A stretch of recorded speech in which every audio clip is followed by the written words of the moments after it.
Kisah dari Los Angeles ketika kebijakan mengguncang kemanusiaan. Assalamualaikum warahmatullahi wabarakatuh. Selamat datang di channel kami, calon pemimpin masa depan bangsa. Amin.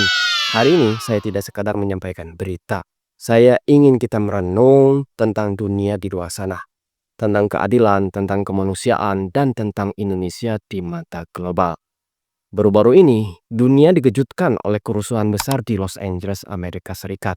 Pemicunya kebijakan imigrasi kontroversial yang digulirkan oleh Presiden Donald Trump melalui operasi besar yang dijalankan oleh ICE, Immigrant and Custom Enforcement. Banyak imigran yang ditangkap, termasuk kabar bahwa ada warga negara Indonesia yang turut diamankan dalam proses tersebut. Sumber ini dari India Times 13 Juni 2025. Saya percaya bahwa ilmu pengetahuan bukan hanya untuk lulus ujian, tapi untuk membentuk kesadaran nuraninya. Kita melihat bagaimana kebijakan yang mungkin bagi sebagian orang hanya sekedar angka dan dokumen hukum, ternyata berdampak pada air mata, ketakutan, dan luka sosial.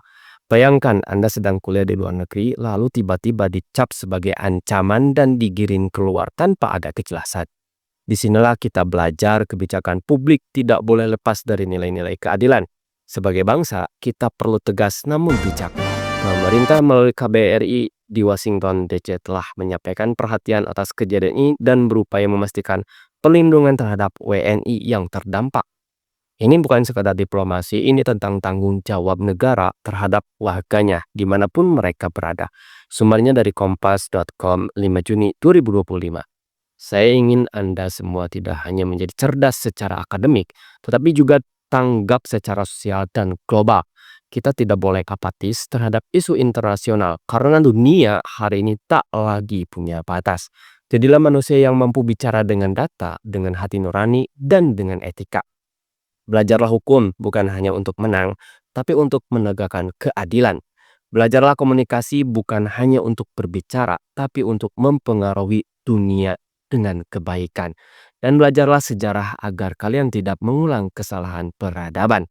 Dunia ini butuh lebih banyak orang yang berani bersuara, bukan yang lantang tanpa ilmu, tapi yang mendalam dengan kasih. Dan saya percaya kalian adalah bagian dari generasi itu. Terima kasih telah menonton dari awal sampai akhir. Jika kalian suka, like video ini. Dan jika tidak suka, skip saja. Mohon izin pamit undur diri. Wassalamualaikum warahmatullahi wabarakatuh.